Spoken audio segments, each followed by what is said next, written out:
नमस्कार, स्वागत है आपका सच कहूं न्यूज में और मैं हूं आपके साथ प्रियंका सिंह। आज हमारे साथ जुड़ रहे हैं बेहद खास मेहमान चौधरी वेदपाल सिंह, जो नोएडा ट्रांसपोर्ट संयुक्त मोर्चा के अध्यक्ष हैं। आज हम इनसे बात करेंगे ट्रांसपोर्ट से जुड़ी कुछ समस्याओं के बारे में और कुछ समाधान। तो जैसा कि सर आप जानते हैं, ट्रांसपोर्ट जो देश की अर्थव्यवस्था संचालन में एक बहुत बड़ी रीढ़ मानी जाती है और लोगों की दिनचर्या में एक बहुत बड़ा रोल निभाती है जी। तो मेरा सबसे पहले सवाल आपसे ये है कि ऐसी कौन सी सरकार रही जिसने ट्रांसपोर्ट पर सबसे ज्यादा ध्यान दिया है? देखिए, अगर हम अब तत्काल की बात करें तो भारतीय जनता पार्टी की सरकार पूरे भारतवर्ष में है और जो रोडों का पूरे देश में एक जाल बिछाया है, बहुत ही तीव्रता के साथ भारतीय जनता पार्टी ने बिछाया है। और हमारी लगातार मांग रही है कि भाई जो टोल टैक्स हैं उस पर बहुत सा समय जाया होता था, हमारा बिल्कुल पेट्रोल, बहुत डीजल उसमें वेस्ट होता था। तो उसमें बहुत सक्रिय कार्य है जो हमारी मांग के मुताबिक भारतीय जनता पार्टी ने किया। तो मेरे विचार से नितिन गडकरी ने बहुत ही फास्ट काम, भारतीय जनता पार्टी के नितिन गडकरी मंत्री हैं परिवहन के, उन्होंने बहुत फास्ट काम किया। अच्छा सर, दूसरा सवाल मेरा आपसे है कि ऐसी ट्रांसपोर्ट की कौन सी समस्या है जिन पर सरकार ध्यान नहीं दे रही? देखिए, ये बहुत आपका महत्वपूर्ण सवाल है। जो डीजल है, जो पेट्रोल है, जो टायर हैं, जो इंश्योरेंस हैं, जो टैक्सेस हैं, उनके ऊपर अगर सरकार ध्यान दे तो मैं कहता हूँ कि ट्रांसपोर्टर भी बहुत ही पूरी जनता को, भारतवर्ष की जनता को बहुत ही अच्छी सौगात देगा ट्रांसपोर्टर, क्योंकि तो भी एक यहाँ आम नागरिक है। हम चाहते हैं अगर हमें तेल सस्ता मिले, हमारे टैक्स सस्ते हों तो हम ज़्यादा सुविधा दे पाएंगे। तो ये आपके माध्यम से हमारी मांग है कि भारत में टोल टैक्स और डीजल और पेट्रोल, इनके दाम सस्ते होने चाहिए। और बीमा, खासकर बीमे के ऊपर बिल्कुल सरकारों का ध्यान नहीं है। हम चाहेंगे कि बीमे के ऊपर भी सरकार का ध्यान जाए। सर, अब मेरा सबसे महत्वपूर्ण सवाल ये है कि सबसे ज्यादा समाधान किस सरकार ने किया है? देखिए, जहाँ तक ट्रांसपोर्ट को लेकर, देखिए, मैं जिस क्षेत्र में मैं ट्रांसपोर्ट चलाता हूँ, अगर यहाँ की बात करें तो यहाँ पर भी सरकारों ने ध्यान देना पड़ेगा ट्रांसपोर्ट की ओर, क्योंकि किसी भी सरकार का, मैं बिल्कुल स्पष्ट रूप से कह रहा हूँ, किसी भी सरकार का ट्रांसपोर्टर की तरफ ध्यान नहीं है। जो विशेष ध्यान यहाँ के ट्रांसपोर्टर को होना चाहिए, क्योंकि इंडस्ट्री एरिया है। नोएडा पूरे एशिया के अंदर बहुत बड़ा इंडस्ट्री एरिया है और यहाँ पर ट्रांसपोर्टर की तरफ ध्यान नहीं दिया जा रहा।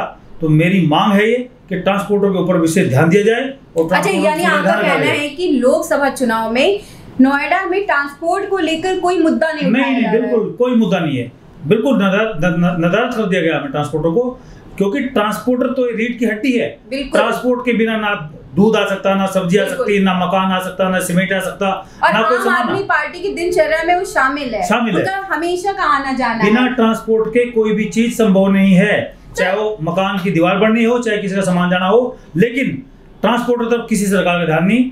तो सर, ऐसा क्यों है? आखिर ट्रांसपोर्ट की समस्या को लेकर चुनाव में इस मुद्दे को क्यों नहीं उठाया जा रहा? एक्चुअली कारण ये है कि ट्रांसपोर्टर को ये लोग, क्योंकि जो पॉलिटिशियन लोग हैं, ये केवल जो है वोट बैंक देखते हैं, झुग्गियों में देखते हैं और लोगों को देखते हैं, लेकिन जो बिल्कुल चीज है इसको नजर कर देते हैं। ट्रांसपोर्ट बहुत महत्वपूर्ण हिस्सा है।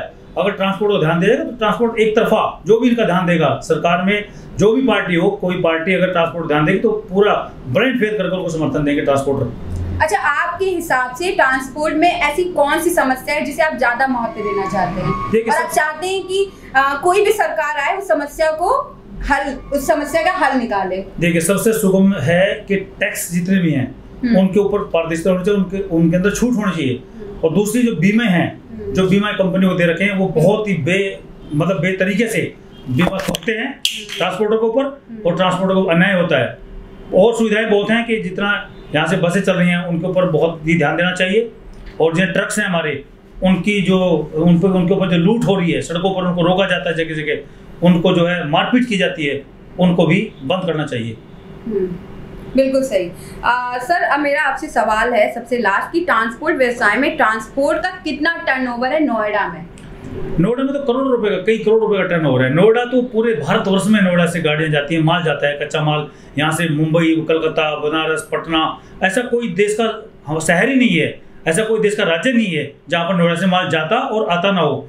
तो नोएडा का तो पूरे भारतवर्ष में एक महत्वपूर्ण रोल है।